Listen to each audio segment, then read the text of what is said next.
함께 나눌 하나님의 말씀은 사도행전 7장 6절부터 10절까지 말씀입니다.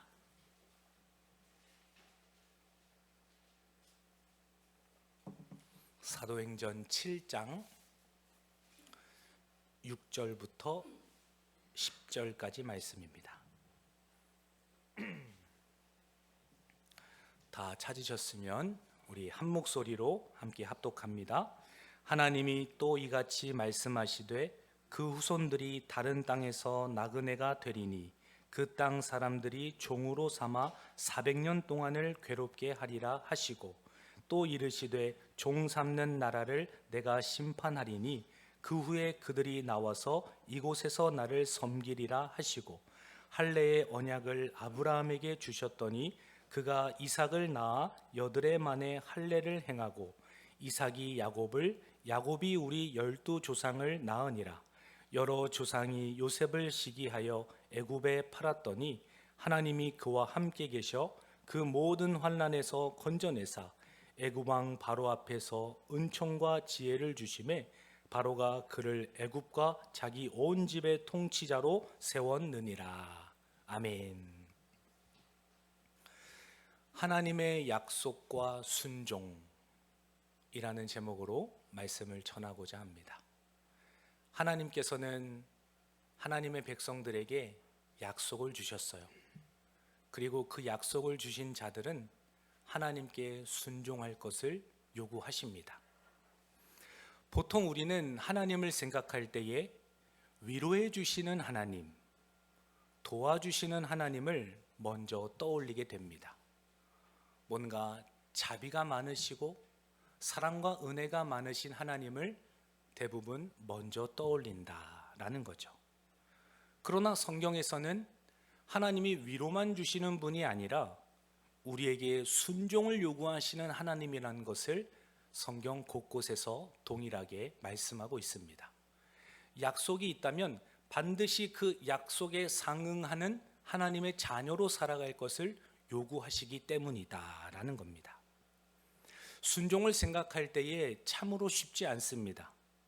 특히 내가 이해할 수 없는 상황과 시점에서 순종하라고 할 때에 마음에 납득하기가 참으로 어렵죠. 당장 결과가 보이지 않는 길에서 하나님의 순종을 요구받을 때에 참으로 마음의 부담감이 다가옵니다. 오히려 손해처럼 보이는 길에서 더욱 하나님께서는 순종을 요구하실 때가 있지요. 그러할 때면 우리는 자연스럽게 질문하게 됩니다. 하나님, 꼭 이렇게까지 하셔야만 하겠습니까? 이렇게 제 상황을 아시고 어려움을 아시는데 제가 지금 이 상황에도 하나님의 요구에 순종을 해야 되겠습니까? 그러한 질문이 자연스럽게 우리 내면에서는 생겨난다라는 거예요. 오늘 본문 말씀에서 스데반이 바로 그 하나님에 대한 해답을 제시해주고 있다라는 겁니다. 하나님께서는 순종을 요구하십니다. 그리고 연단을 주세요. 그 연단과 순종의 과정을 통하여서 하나님께서는 원하시는 것이 있기 때문이다.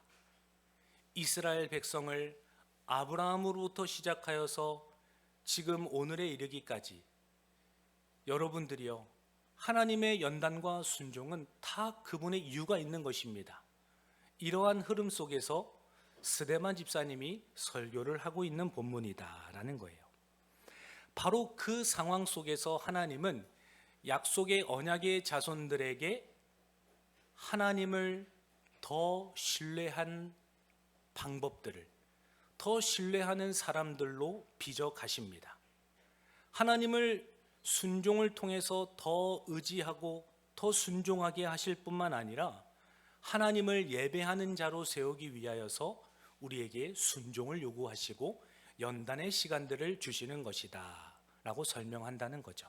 사랑하는 성도 여러분, 하나님께서 우리에게 순종을 요구하실 때 하나님을 더 신뢰하라고 하시는구나, 나를 진짜 예배자로 세우려고 하나님께서 이 어려운 가운데에도 순종을 요구하시는구나, 그러한 믿음으로 하나님 앞에 서시는 그런 은혜와 축복이 있는 이 금요일 시간 되기를 주님의 이름으로 간절히 축원합니다. 오늘 본문 말씀 6절과 7절 한 번 더 읽습니다.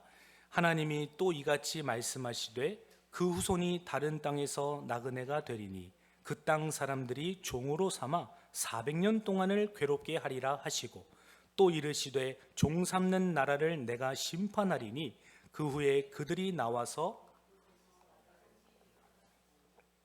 아멘. 하나님께서는 아브라함에게 분명히 약속을 하셨어요. 후손이 번성할 것이다. 하늘의 별과 같이 땅의 모래와 같이 많은 후손을 너에게 줄 것이다.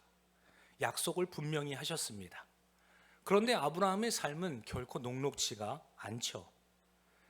나그네의 삶을 살아야 했고 또 그 후손들은 종살이를 해야 했으며 출애굽에서 400년이라는 오랜 시간 동안 지낸 이후에야 비로소 가나안 땅으로 출발할 수 있었기 때문이에요. 후손의 번성을 약속하셨지만 그럼에도 불구하고 녹록지 않은 긴 여정의 시간이 있었다라는 겁니다. 하나님께서는 내가 너로 큰 민족을 이루겠다라고 말씀하셨는데 오히려 상황은 정반대였죠. 약속의 후손들은 땅을 소유하기는커녕 나그네가 되었고 애굽의 종이 되었고 400년 동안 기나긴 괴로움에 시달림 안에 지냅니다. 아브라함 입장에서 하나님, 저에게 후손을 약속해 주셨고 하나님의 땅을 말씀하시지 않았습니까? 어떻게 이렇게 긴 세월 동안 하나님의 약속을 이행하지 않을 수 있으십니까? 아브라함 입장에서는 얼마나 그러한 반문을 하고 싶었겠어요. 그러나 하나님께서는 굳이 그 긴 여정, 나그네의 삶을 허락하시는 것을 보게 됩니다. 하나님께서 아브라함을 부르시고 처음부터 약속한 것이 바로 정착해서 살아가는 삶이 아니라 내가 너에게 보여줄 땅으로 가라 말씀하셨던 순례자의 여정이기 때문입니다. 하나님께서는 약속을 하시고 그 보여줄 땅까지 가야 하는 순종의 여정을 허락해 주셨다라는 거예요. 이것이 창세기 12장 1절입니다. 여호와께서 아브라함에게 이르시되 너는 너의 고향과 친척과 아버지의 집을 떠나 내가 내게 보여줄 땅으로 가라. 하나님께서는 믿음을 먼저 요구하셨어요. 땅을 먼저 주신 것이 아니라 믿음을 먼저 요구하십니다.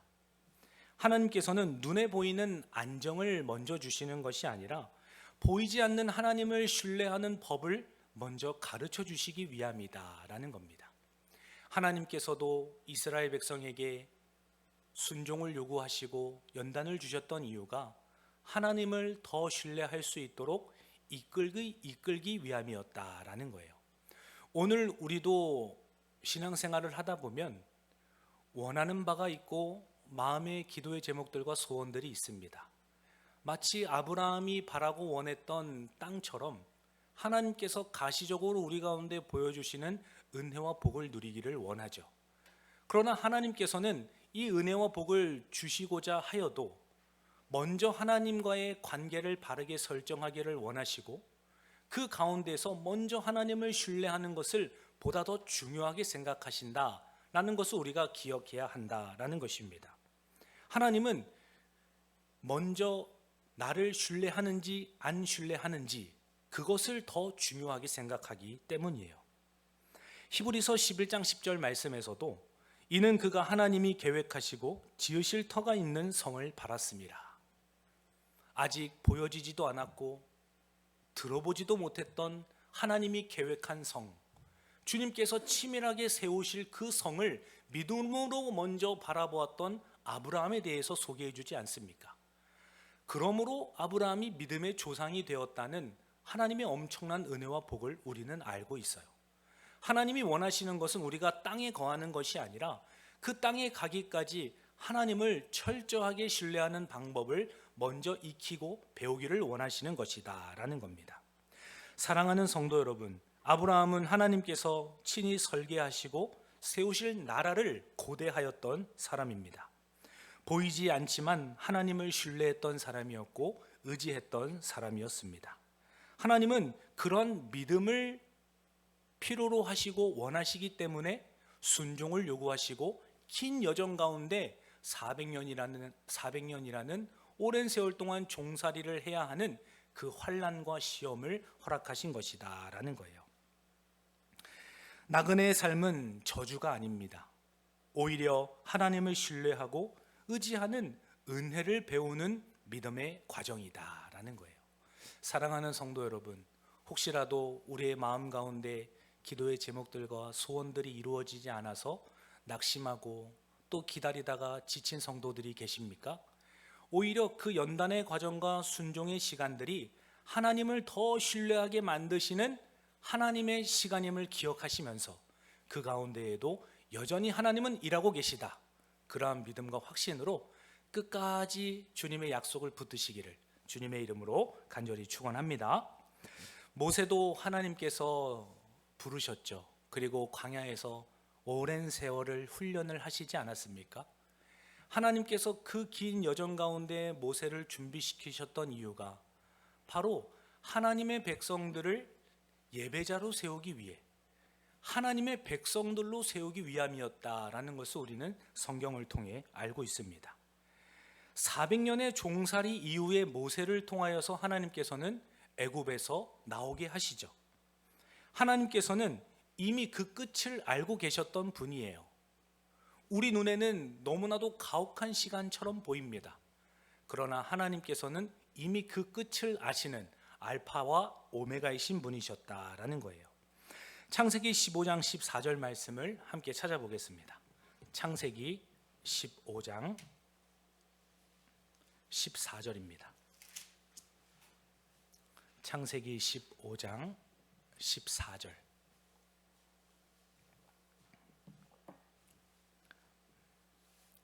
창세기 15장 14절 함께 읽습니다.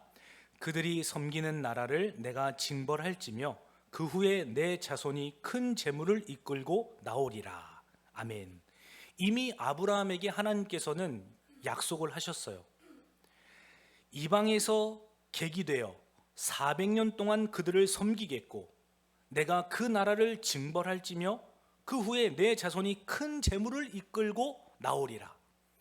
하나님께서는 이미 먼 이후에 있을 일을 아시고 그 끝에 어떠한 이야기가 이어지는지를 하나님은 이미 알고 계셨다라는 거예요. 고난은 이처럼 하나님의 실수가 아닙니다. 이스라엘 백성들이 400년이나 애굽에서 종살이했던 그 가혹한 시간은 하나님의 실수가 아니었다라는 거예요.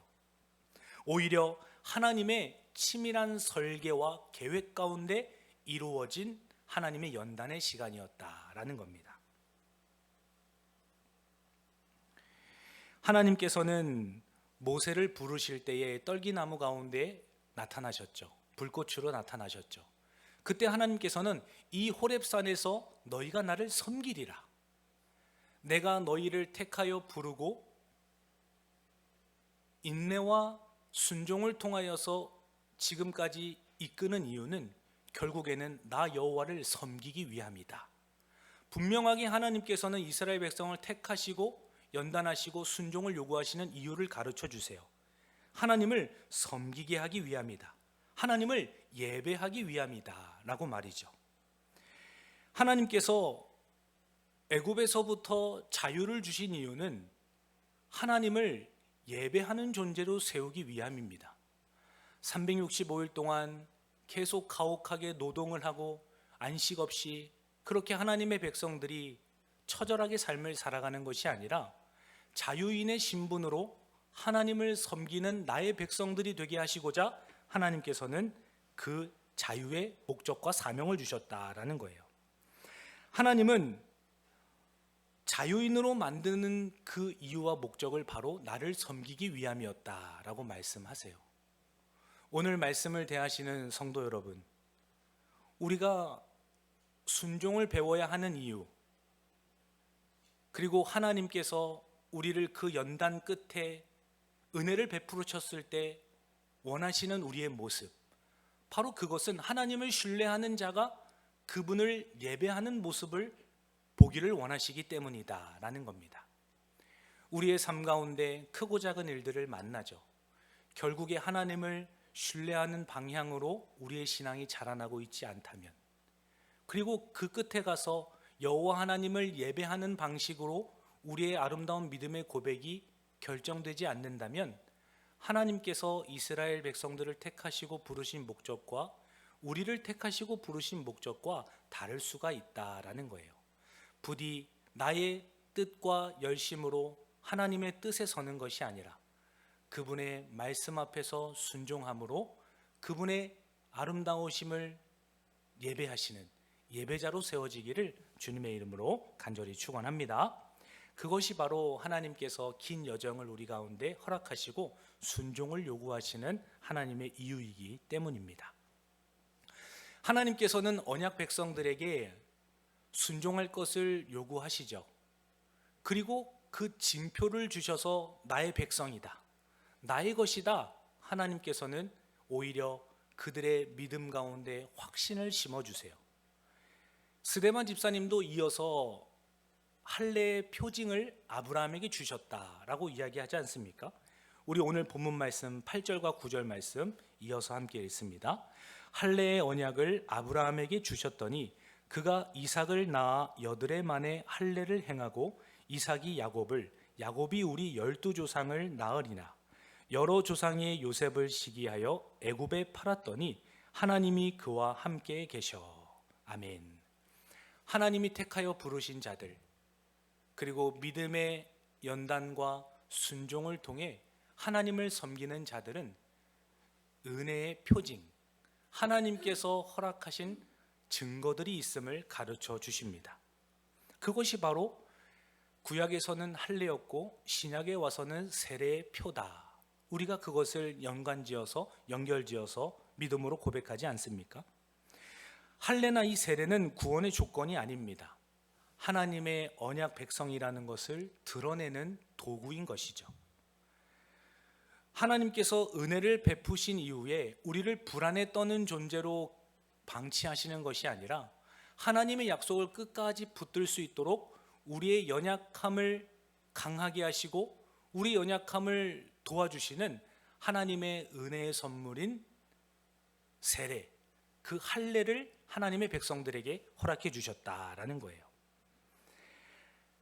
사도 바울은 로마서 4장 11절 말씀에서 아브라함이 할례를 받았기 때문에 믿음이 주어진 것이 아니라 그 믿음을 인쳐주시기 위하여서 할례를 주신 것이다, 언약 백성에게 하나님의 확신한 증거로 주신 것이다, 이것을 설명해 주고 있습니다. 로마서 4장 11절 말씀이에요. 그가 할례의 표를 받은 것은 무할례 시에 믿음으로 된 의를 인친 것이니 이는 무할례자로서 믿는 모든 자의 조상이 되어 그들도 의로 여기심을 얻게 하려 하심이라. 하나님의 백성은 연단과 순종의 요구와 긴 여정이 있으면서 동시에 하나님께서 붙들어 주시는 함께 하시는 은혜와 언약의 표징으로서 믿음의 확실한 증거들을 허락해 주셨다라는 거예요. 다음 주부터 우리 이지우 학생을 입교 교육을 합니다.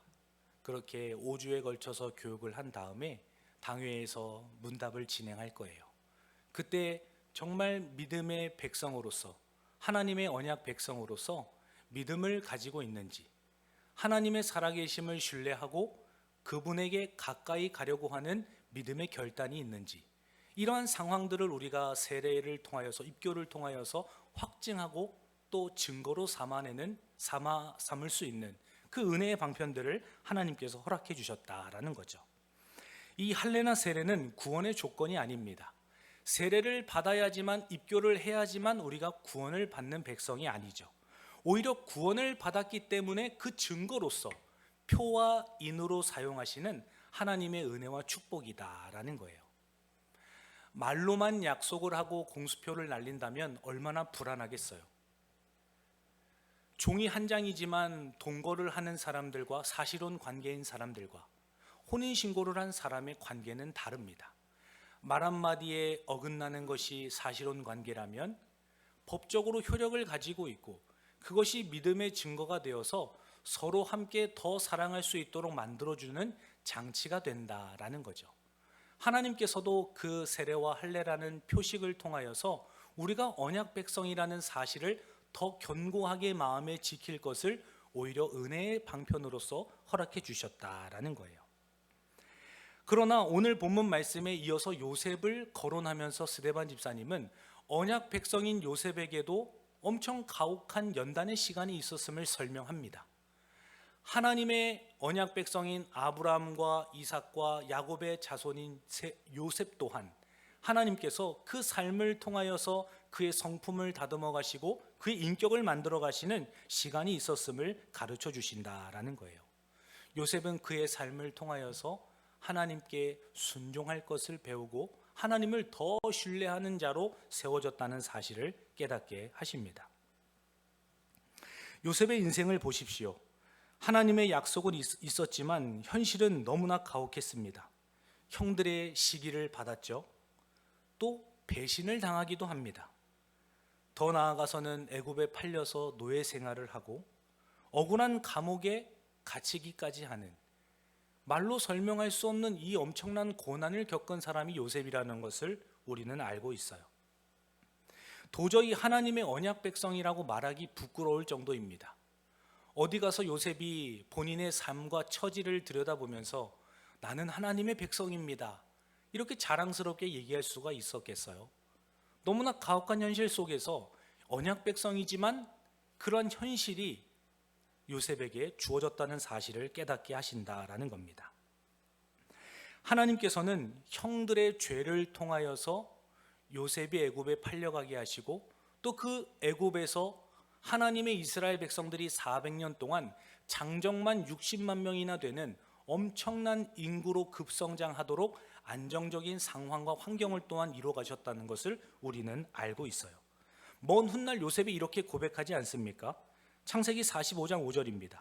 당신들이 나를 이곳에 팔았다고 해서 근심하지 마소서, 한탄하지 마소서. 하나님이 생명을 구원하시려고 나를 당신들보다 먼저 보내셨나이다. 이 가혹한 인생을 살았던 요셉이 도끼가 가득해도 전혀 이상할 것이 없습니다. 그러나 오히려 하나님의 선하심을 찬송하고 그 형제들을 용서하면서 하나님이 많은 생명을 구원하시려고 나를 먼저 보내신 것입니다. 어떻게 이렇게 아름다운 고백을 할 수 있는지 우리는 의심스럽기까지 해요. 그러나 그 요셉의 삶을 통하여서 하나님을 더 신뢰하도록, 진짜 하나님을 예배하는 예배자로 세워가도록 하나님께서는 언약 백성인 요셉의 삶을 간섭하시고 지키시며 함께 하시는 은혜가 있었다라는 겁니다. 우리도 종종 그렇게 이야기를 합니다. 하나님, 이 일은 너무 제게 가혹합니다. 어쩜 이렇게 악행을 저에게 저지를 수 있습니까? 어떻게 이렇게 부당한 일을 만나게 하실 수 있습니까? 우리도 하나님 앞에 그렇게 고백할 때가 있지 않습니까?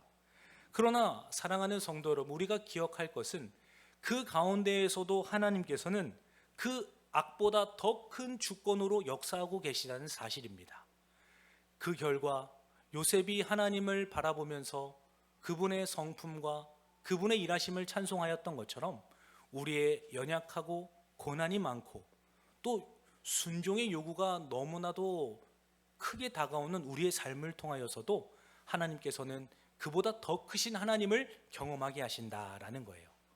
그러므로 우리의 작고 연약해 보이는 삶일지라도 하나님께서 그분을 더 사랑하게 하시고 더 닮게 하고 계심을 믿으면서 하루 주어진 사명과 또 어려움들과 문제들을 지혜롭게 잘 헤쳐나가시고 더 크신 하나님을 바라보시기를 주님의 이름으로 간절히 축원합니다.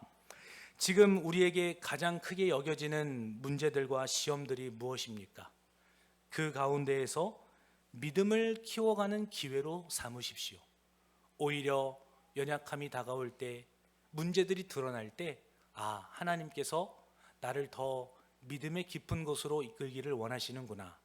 하나님 앞에 내가 더 기도하면서 주님 앞에 바로 서야 되겠구나. 그런 은혜의 기회로 우리가 오히려 삼아야 한다라는 겁니다. 하나님의 방법과 길이 반드시 그 가운데 있으며 하나님의 의도가 우리의 삶 가운데 드러나기 때문입니다. 사랑하는 성도 여러분, 이해되지 않는 사건들이 연속으로 일어날지라도 하나님의 손길을 신뢰하시기를 주님의 이름으로 간절히 축원합니다. 마지막으로 하나님께서는 아브라함과 이삭과 야곱과 요셉과 함께 하심으로 형통하게 하셨다. 스데반 집사님은 이러한 아름다운 설교를 지금 대제사장들과 바리새인들과 서기관들과 많은 사람들에게 신문을 받는 가운데 설교를 하고 있지 않습니까? 이 스데반은 요셉의 이야기의 핵심은 하나님이 그와 함께 계셨다라는 것을 말하고 싶어 하는 것입니다. 오늘 본문 10절 말씀 우리 함께 마지막으로 읽습니다. 그 모든 환난에서 건져내사 애굽 왕 바로 앞에서 은총과 지혜를 주시매 바로가 그를 애굽과 자기 온 집의 통치자로 세웠느니라. 아멘. 하나님이 그와 함께 계심으로 그 모든 가혹한 환경 속에서도 또 말이 안 되는 상황 속에서 순종을 요구하시는 하나님 앞에서도 그 믿음을 지켜내고 결국에는 우리가 이 성전에서 예배할 수 있도록 하나님이 우리 이스라엘 백성들을 인도하셨다. 과거 이스라엘 역사를 설명하면서 예수 그리스도를 연결하고 그 가운데 하나님의 선하심을 증거하고 있는 이 아름다운 설교가 바로 오늘 본문의 말씀이다라는 거예요. 하나님의 임재는 고난의 부재가 아닙니다. 오히려 고난 속에서 동행하고 있다는 것이 하나님의 임재예요. 우리의 기도를 바로 응답해 주시지 않습니다. 우리의 문제를 하나님께서는 즉각적으로 해답을 주시지 않으시죠. 그러나 하나님의 임재는 그 고난 가운데에도 내가 너와 함께 하고 있다. 반드시 연단을 통하여서 너를 정금같이 나오게 할 것이고 나를 더 신뢰하는 나의 자녀로, 나를 진짜 예배하는 예배자로 내가 너를 세워갈 것이다. 하나님의 임재는 그러한 동행의 역사로 우리에게 다가온다라는 겁니다. 요셉의 형편은 좋아지지 않았습니다. 그러나 하나님은 그를 떠나지 않으셨으므로 그와 함께 하심으로 형통하였다라고 설명하지 않습니까? 우리 함께 말씀을 마지막으로 한 구절 찾아보겠습니다. 창세기 39장 2절과 3절입니다. 창세기 39장 2절과 3절입니다.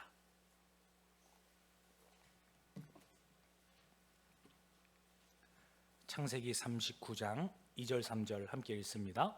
여호와께서 요셉과 함께 하심으로 그가 형통한 자가 되어 그의 주인 애굽 사람의 집에 있으니 그의 주인이 여호와께서 그와 함께 하심을 보며 또 여호와께서 그의 범사에 형통하게 하심을 보았더라. 아멘. 요셉이 하나님과 함께 하였고 그 주인도 하나님의 형통함이 함께 있다는 것을 보았습니다. 근데 결국에는 감옥에 갇히는 일을 당하지 않습니까? 하나님께서는 문제를 해결해 주시는 것이 아니라 어떤 상황 속에서도 함께 하고 있다. 내가 너를 지켜주고 있다. 그것을 말씀하고 싶으시다라는 거예요. 성경에서 말하는 형통은 상황의 개선이 아닙니다. 상황이 바뀌는 것이 하나님의 형통이 아니라 하나님이 어느 순간에든지 동행하고 있다. 그것이 진짜 우리의 위로가 되어야 한다라는 겁니다. 사랑하는 성도 여러분, 환경이 바뀌기를 기도하고 있습니까? 오늘 이후로 기도를 바꿔서 기도해 보시기를 바랍니다. 하나님이 언제라도 나와 함께하고 있다는 것이 오히려 형통입니다. 제가 어려운 길을 가고 있을지라도 하나님이 나와 함께 하신다면 그 길이 바로 형통의 길입니다. 그렇게 상황을 개선하기를 위하여서 기도하는 것이 아니라 하나님을 더 먼저 신뢰하는 방법들을 배워가시고 기도하는 은혜와 축복이 있기를 주님의 이름으로 간절히 축원합니다. 하나님께서는 환난을 허락하세요. 우리의 어려움들을 아시면서도 하나님은 허락하십니다. 하나님께서는 우리를 단련하시기 위함이에요. 하나님의 말씀이 이루어지기까지 그 전에는 반드시 연단의 시간이 있습니다. 한 사람의 인격과 사명을 다듬어 가시기 위함이에요. 그 한 영혼의 성품과 그의 삶과 그의 사역들이 하나님이 원하시는 모습으로 성장해 가고 다듬기 위하여서 우리 가운데 연단의 시간들을 허락하신다라는 겁니다. 요셉이 어릴 때 얼마나 교만하고 직설적이고 또 해야 할 말, 하지 말아야 할 말 가감없이 형들에게 이야기하고 오히려 본인이 받고 있는 그 혜택들과 오히려 사랑을 당연하게 여겼던 요셉이 아닙니까? 그 요셉이 다듬어지기까지 오히려 하나님의 온 백성들을 구원하시기 위하여서 저를 먼저 보내신 것입니다. 이러한 아름다운 겸손의 고백이 나오기까지 하나님께서 얼마나 당금질을 하시고 그의 삶을 연단하셨겠는가라는 거예요.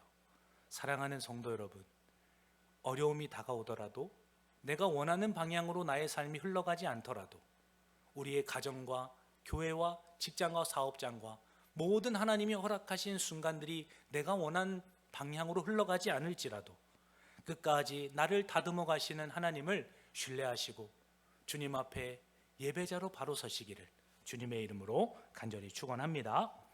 우리는 상황을 바꾸지 못합니다. 그럴 능력도 없고 그럴 힘도 없어요. 하나님께서는 고난을 제거하시기보다 오히려 고난 속에서 우리와 함께하고 있다는 것을 계속해서 가르쳐 주십니다. 우리가 할 일은 결과를 만들어내는 것이 아니라 하나님 앞에서 진실함을 지켜내는 거예요.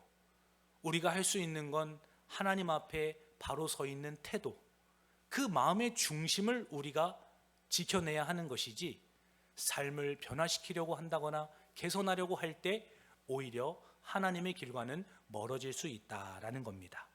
나의 인격과 사명을 다듬어 가시고 또 신실함을 지켜주시기 위하여서 우리를 돕고 계시고 충보하시는 그리스도를 바라보면서 성령과 함께 또 남은 한 주도 은혜 가운데 세워가시는 살아가시는 그런 우리 광문의 성도님들 되시기를 주님의 이름으로 간절히 축원합니다.